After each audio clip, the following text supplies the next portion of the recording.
Hey everybody, welcome back to another episode of Ask Kati Anything. I'm your host, licensed marriage and family therapist, Kati Morton. I'm so glad that you're here.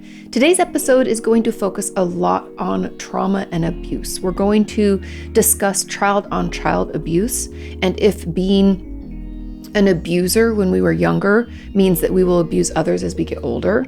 I'm also going to explain what trauma processing itself can look like and whether or not talking about our trauma in and of itself can be traumatizing.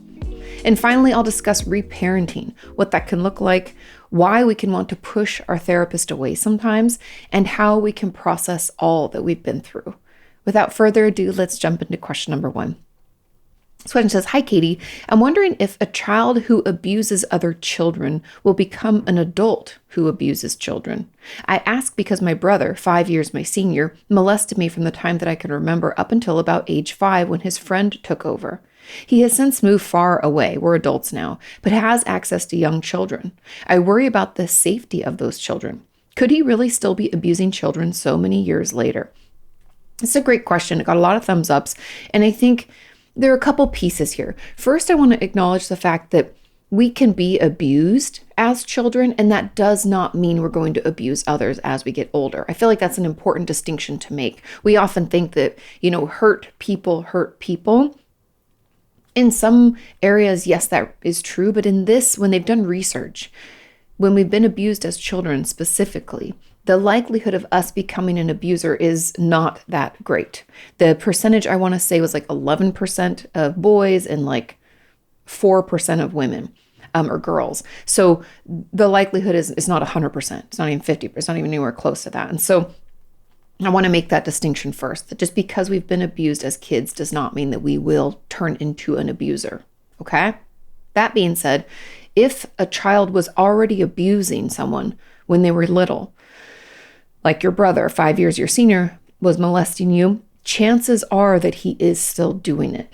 Now, I don't know statistically speaking, but behavior like that as a child, I would wonder if he himself was being abused as a kid. I don't know how old he was when he was 5 years. You said up until the age of 5, so like 10, I guess. Something must have happened to him because usually children don't have a knowledge of sexual acts or molestation. They don't understand that.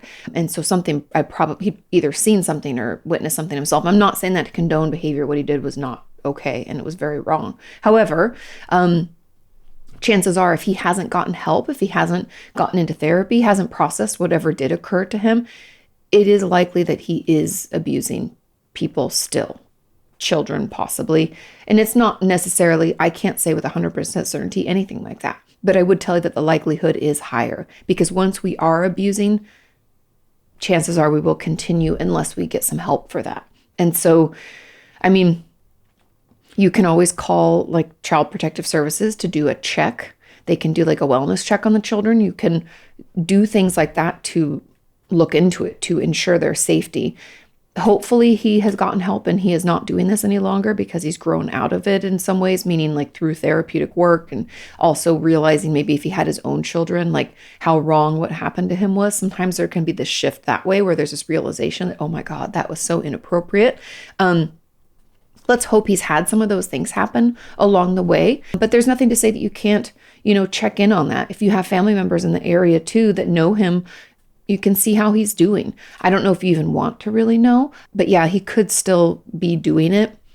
Again, it's not 100% certainty, but the likelihood is higher because he was already engaging in that behavior.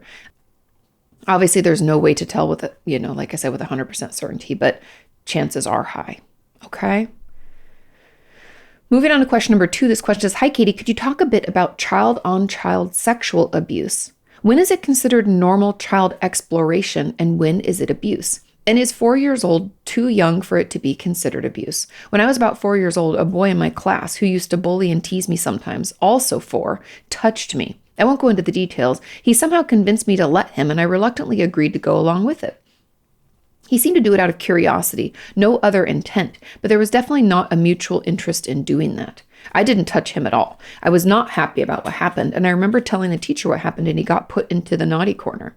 Anyway, was that considered abuse or was that considered normal behavior stemming from child curiosity? Side note, I've never been in a relationship because I am scared, but I'm trying to figure out if that is just because of my social anxiety or if this experience could by any chance play a part. Okay. Now, this is a great question, and something that's really important to tease out when we talk about child-on-child sexual abuse is that there is a level of natural curiosity. Children are curious about their bodies. The thing that is a little bit different is there's no real sexual intent.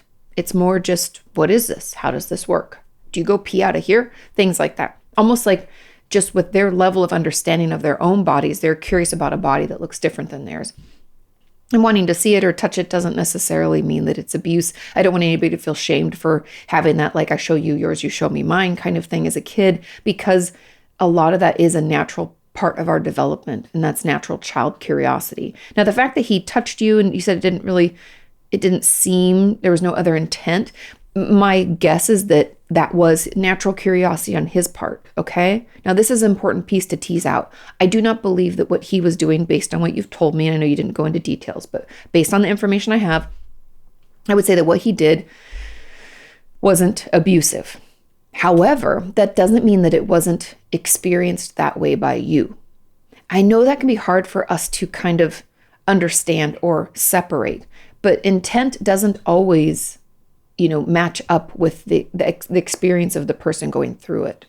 Someone cannot mean to hurt us and we can still be hurt, right? So this could not have meant to, it wasn't abusive by any means. In their brain, they probably don't think about this at all, right? It's not something that they recall at any point in their life.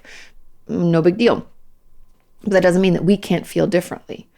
Now, because you weren't interested or there wasn't a mutual interest, I guess I'd have to understand you said you talked to the teacher and he was put in the naughty corner, so he was reprimanded. You were very aware that what he did was bad. The teacher validated that. I'm curious if you have any kind of flashbacks associated with this, if you think that this has made you reluctant to engage in any kind of physical intimacy with people. I'm just curious if we think this is the cause or not.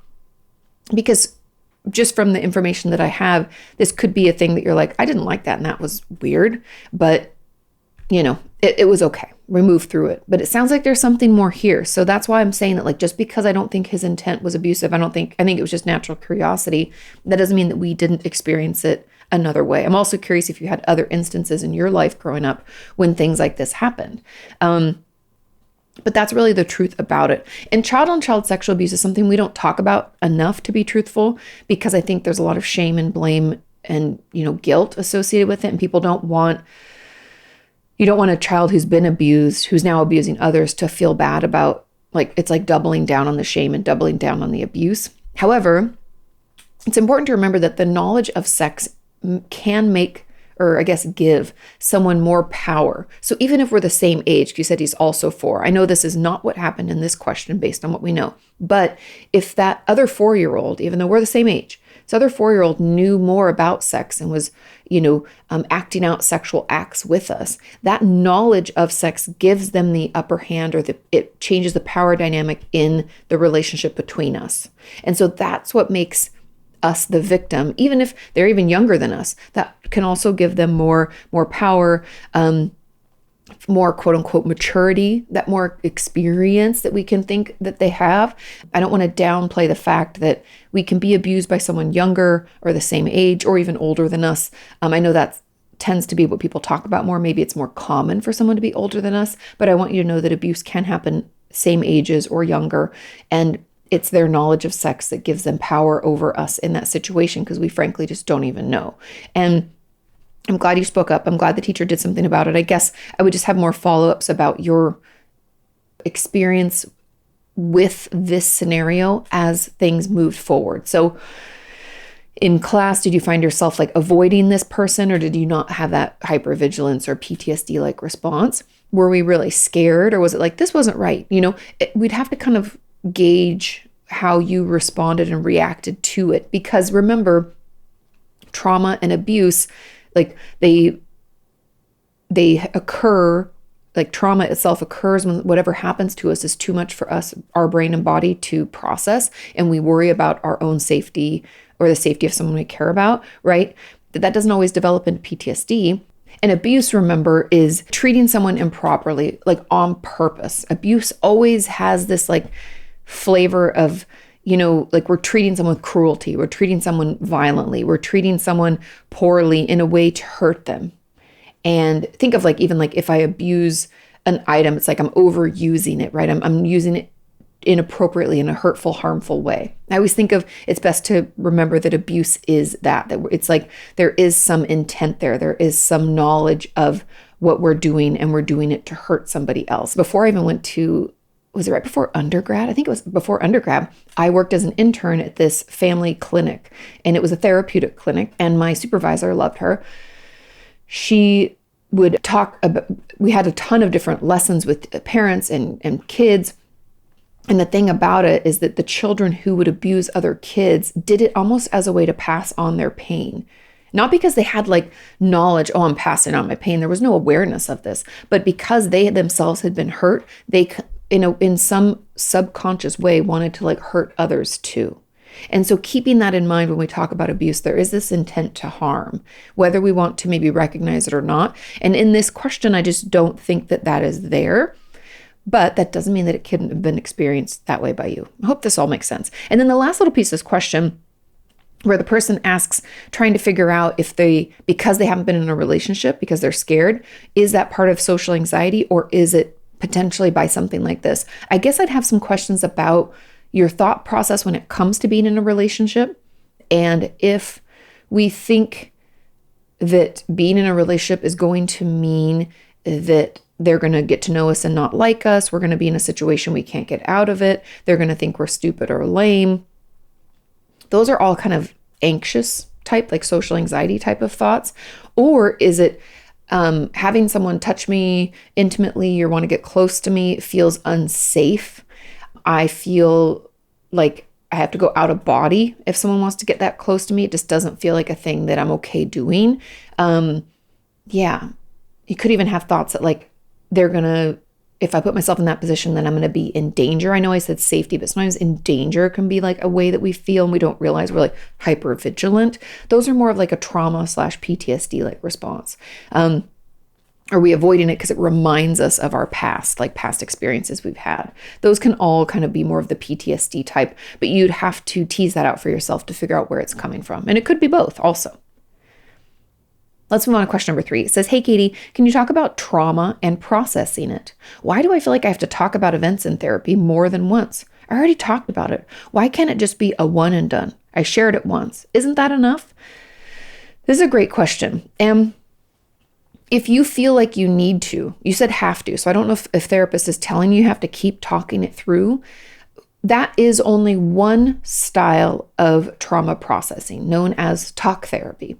And talk therapy only works for about 40% of us in general. This isn't even just trauma specific. This is just like in general working on things. Talk therapy only works for about 40% of us. And I know that feels like a big percentage, but it's not even half. And it is a chunk. I find personally talk therapy has been incredibly beneficial for me. However, as many of you know, I recently did EMDR and parts work.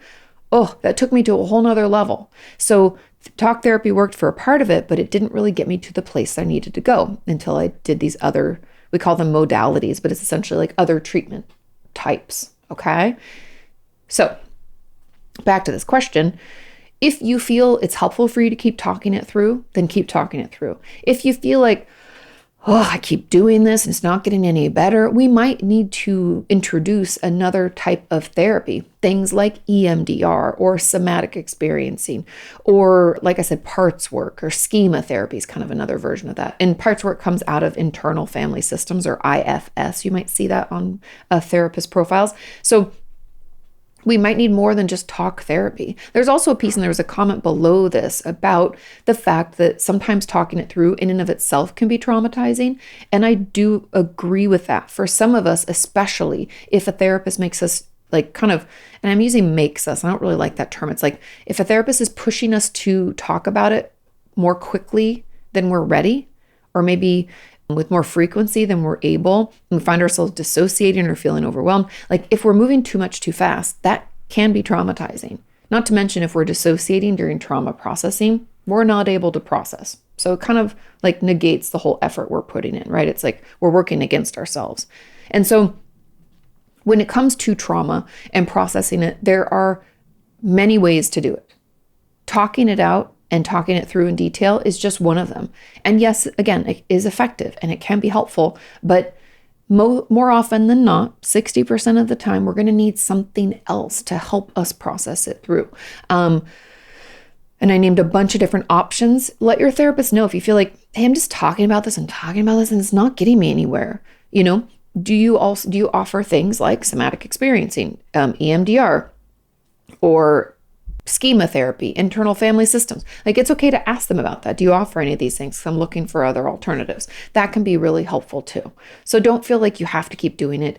It doesn't have to be a one and done, but it can be if it's just not going to work for us. But I will also, as a last little caveat here, throw in that talking about it anytime is hard. I'll even be honest.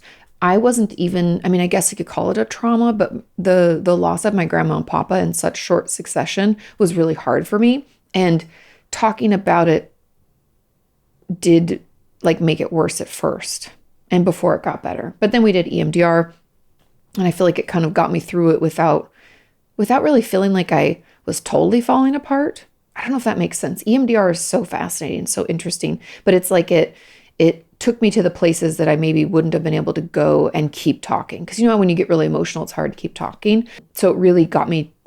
I think it was the most helpful thing I've done. It got me to the place that I really needed to get to. And I don't know if I could have done it without it. So anyways, just know that there are other types of treatments out there. It is helpful for some of us to talk it through multiple times until there's no emotion behind it. But for some of us, that's not going to be enough. It'll help a little bit, but we need something else to bring us over the finish line. Okay? Let's move on to question number 4. This question says, "Hi, Kati. Thank you for being awesome." Thank you for being awesome. It says, "I'm wondering why after almost a year in therapy and on the cusp of being honest and opening up about my childhood trauma, I'm questioning everything my therapist is doing and trying to push her buttons. Isn't this fascinating? I seem to want to put conditions on the things that I share or do. I don't mean to do this, but I can't seem to stop. Is this normal or a part of the process?" Yes. And this is interesting. I don't think we've talked about something like this in a while. What has happened is you have a defense mechanism. It has shot out because we feel vulnerable. We're on the cusp, you said, of sharing, being honest and open about childhood trauma. We can feel so seen, like we've just ripped ourselves open and all of the bits that we don't normally show people are out, and that can make us feel very uncomfortable. We just want to shut back down, which is what you're kind of doing. You're trying to shut back down. You're trying to give yourself reasons to shut back down. Like you're putting conditions on, trying to push your buttons. You're like, can I trust you? I don't know if I can trust you. And so in a way, this is your defense mechanism of saying I'm going to do this thing. This feels really scary. Maybe this person isn't the right person to do this with. Maybe they are. And so you're testing her. And this process in therapy is incredibly common. The testing of your therapist, the stories that I've heard from my patients where they'll say, yeah, I have a friend that does, and they'll talk about something that we haven't really been addressing at all. Almost feels like it's out of left field. Let's say it's exploring sexuality, or, one of my patients had done this one with regard to wearing the other gender's clothes. Another person had shared some what they thought was quote unquote bizarre food behavior, because you guys know I specialize in eating disorders, right? And they would say it as if it wasn't them, and it was their way of testing how I would respond or how I would react, and if it was safe for them to share it about themselves. And so in your case, instead of testing in that way, you're seeing if you can give yourself a reason to back out because it feels really uncomfortable. And you're also just seeing how your therapist reacts to you kind of throwing a tantrum and kind of pushing them. You're just testing the waters here. You want to make sure that it feels okay. Now, my encouragement for you is to talk to your therapist about this, not about the trauma just yet. That has definitely stirred something up in you.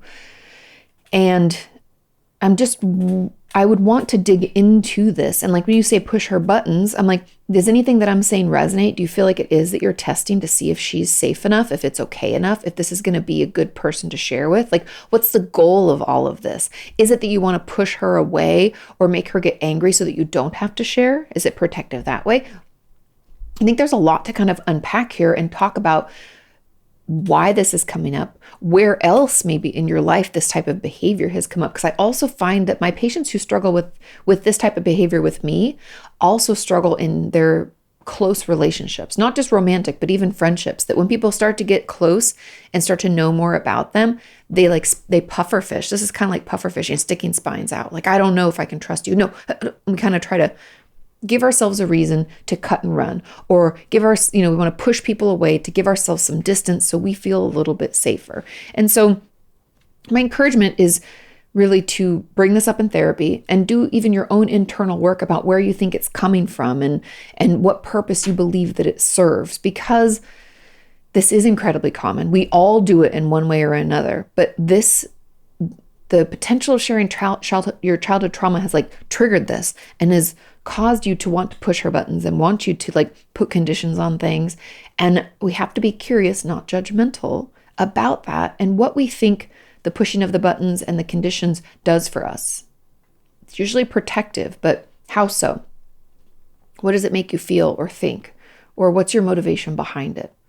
Let's dig in, because it's definitely a normal part of the process, but it's also something that we need to consider and process through and take our time with, because it is an important piece of the process as a whole. Let's move on to question number 5. This question says, Kati, I was wondering if you can explain how reparenting is supposed to help. Great question.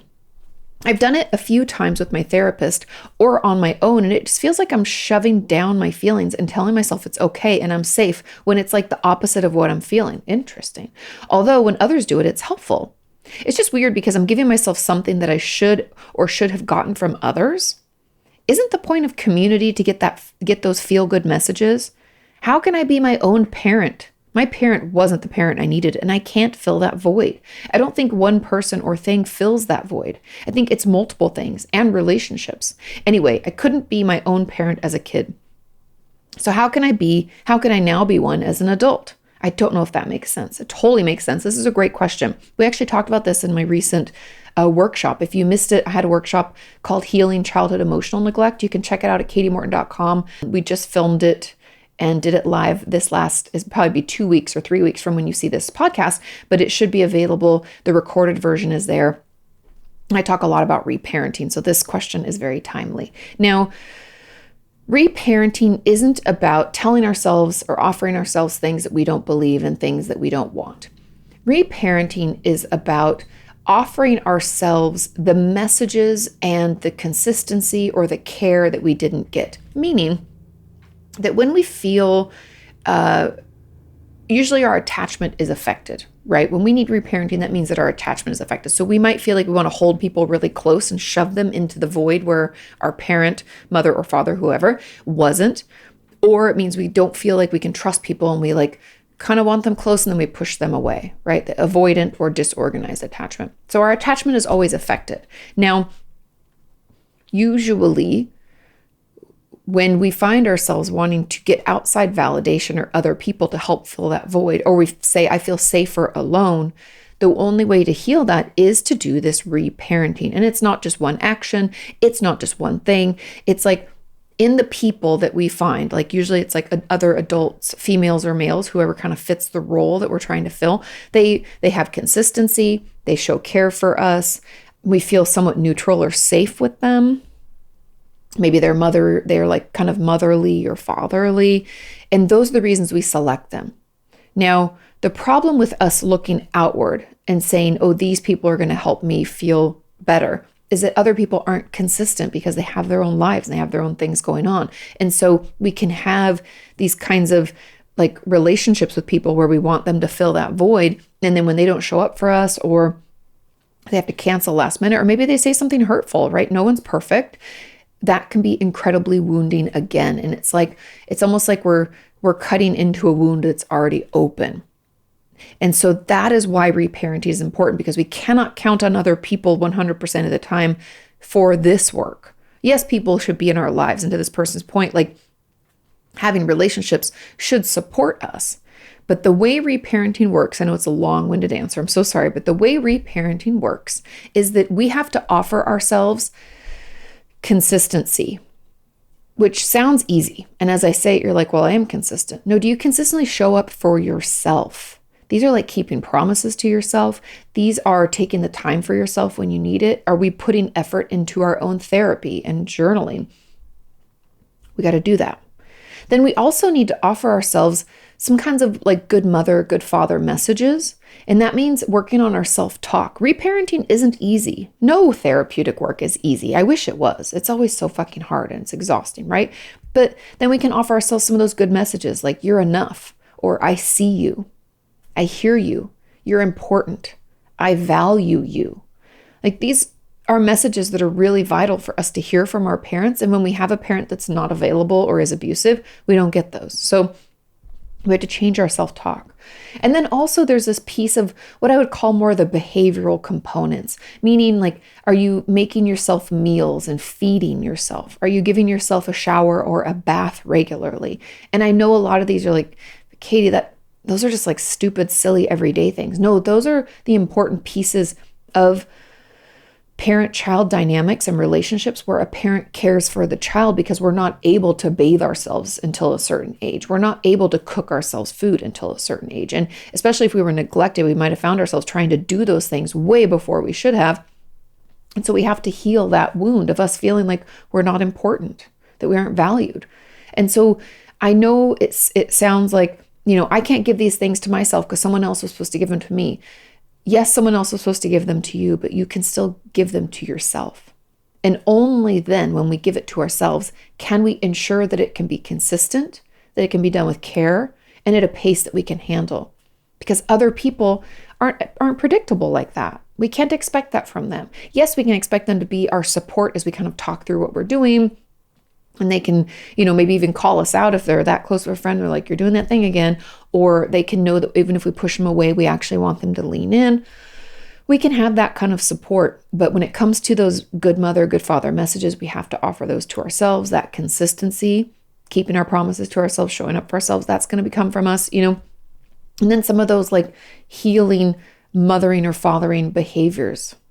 And even like playing with our hair, or like one of my patients used to like to tickle her arm, or, getting ourselves in a bath and then cleaning us up and cozy and getting us ready for bed, reading a book for ourselves before bed. They can sound really silly, but it's really important. And it's all the things that we didn't get. And so I really want you to lean into some of those things. I have a feeling that maybe we're only thinking of reparenting as like one little piece of this, but it's really all of the things I just talked about. And yes, the point of community is to get feel-good messages, but we shouldn't be trying to get messages from others to heal the wound left from our parent, because unfortunately, the relationship with our parent is such a unique relationship that the other ones will always fall short. That's another kind of piece of it, is that it's like the biological thing about parent-child relationships is that we are like wired to want to connect to them because we need to for survival. And so that dynamic of a relationship is incredibly unique and biological in so many ways. And other relationships just will not cut the mustard there. They're just not the same. The dynamic's not the same. Our internal need is not the same. And that's why we'll always find ourselves looking for other people to fill the void, never feeling like it's enough. And that's why we have to do it to ourselves. We have to offer it to ourselves. Yes. So I hope that helps. And you said like, I couldn't be my own parent as a kid. So how can I be one as an adult? Because you're an adult. You know different now. You're aware now. If you can do some of that inner child work and write letters to younger you are the adult in that relationship. I know it kind of sounds a little woo-woo and like, but I'm not, but I was. But now you are of an age where you could be a parent. So what would it be like to have a child? What would you say to that child? How would you comfort that child? We have to keep that in mind as we kind of talk to younger us, whether it's, in our head through our thoughts or whether it's through letters that we kind of write back and forth. I also have a workshop on inner child work. If you want to access that, you can too. But I hope that this helps you kind of better understand it. Okay, final question. Question number 6 says, Kati, how do I emotionally process a lot of stuff that has happened this year? For example, doing split shifts, getting a new job, along with family stuff sprinkled in, all within a few months, and going to a wedding. I felt like I've been on autopilot and I'm not dealing with it. That's the problem for a lot of us, I think, is that when we get overwhelmed or when there's just a lot thrown at us, we kind of go into autopilot. Like we're not tapped in, we're tapped out, and we're just going through the motions. And so when it comes to emotionally processing stuff, the best way in, I know you guys are going to hate this answer, but it's the truth, is journaling. or therapy or both, because it's going to be hard. I could tell you all sorts of things like you should try to learn to identify that emotion, and then you should, where is it coming up in your body? But I'll be honest, most of us can't even do that at the beginning because we're so disconnected. So maybe I offer journal prompts actually through my YouTube memberships. That could be a way to get you journaling. You can also just Google journal prompts and see what comes up for you and which ones kind of speak to you, because then you can start writing and start considering, what do I think about that? What do I believe about this? How do I feel when I read that? Like just getting us tapped into our own experience a little bit more. And remember, our journals don't have to make sense. They don't have to be legible. Things don't have to be spelled correctly. We just have to get it out of there, get it out of our head, allow ourselves to start thinking about starting to connect ourselves with our emotions and our experiences. It'll take some time. You've been through a lot this year, it sounds like, with split shifts, getting a new job. There's a lot of transition, a lot of change, and that can be really overwhelming. So give yourself a minute to think about it and to process it, and know that it can be done little by little. It's not something, oh, I have to journal for like 5 hours. It's like, no, journal for 10 minutes a day or every other day or once a week, whatever you can make time for, but try to do it at least once a week, just to give yourself that space. And write about, the split shifts. How did that feel? What were we going through? Do you remember back when that started? What about getting this new job? How did we feel about that? When it came up, were we excited? Were we overwhelmed? Were we a little bit of both? How did that, just almost pretend that you're like telling me about it. I'm asking questions and you're answering them. What was that like? How did you feel? How long did that take? What's the new job like? Like just basic stuff. Write about as much of it as you can. And we don't always have to know how we feel. You could say like, I don't know, I felt overwhelmed, I guess, stressed out or excited. And then we move on to the next thing. What was it like your first day? Were you, was your boss nice? Just imagine I'm asking you a bunch of questions and journal about as much as you can. And then therapy can also be helpful because therapists will ask you those questions and probe to get better answers from you to help understand your experience. And so all of that can help you process through what you've been kind of white knuckling or autopiloting and not dealing with. It won't happen overnight. We're not just going to like process our year and poof, we feel better, but it will get you into a better place where you don't feel so full, like overwhelmed with emotion, overwhelmed with all the things I'm going through, and like just feeling maxed out. Because the longer we suppress our experiences, the longer we autopilot or white knuckle it, the more our resilience will wane. So there'll be times where we probably lash out with anger or are tearful when we don't want to be. We won't have patience for things. We'll be super irritable. And all of that is because we're so full of emotion. We're so full of experience. And we really need to like take the edge off, let that out, communicate that in some way, and offer ourselves some understanding and compassion. Because I'll tell you that sometimes when I'm journaling and I'm like, yeah, I felt really scared about that. That was really scary. And there's a little part of me inside that's like, yeah, it was. And that feels validating. Even though I'm not saying, yes, you have every right, Kati, you could have totally felt scared. It's just the fact that I'm acknowledging that it happened. I'm not even challenging it. I'm just like, yeah, it was. Even that just can feel so incredibly healing. So give yourself the time you need. Give yourself the space to start jotting it down. Bullet points if you want. Do journal prompts at first if you need that guidance, or starting therapy and talking about it that way. All of that can help move you towards processing the things that have happened this past year. Okay? Hang in there. It does get better. And if you find that anything is like traumatizing, kind of like back to what we were talking about at the beginning, other treatments are available as well, like EMDR and stuff like that. We could look into that type of therapy if we don't want the talk therapy version. Okay? Thank you all so much for listening and watching. Thank you for sending in your questions. This is just a reminder that I'm doing them more themed these days. So if you see like a theme in the questions, feel free to be like, oh, I have a question about that. I see a lot of questions about this. That will help in that. Just trying to make each podcast a little more focused. And I'm hoping that kind of helps y'all like pick which ones you want to listen to and when. Okay? Have a wonderful rest of your week. Do your homework and I'll see you next time.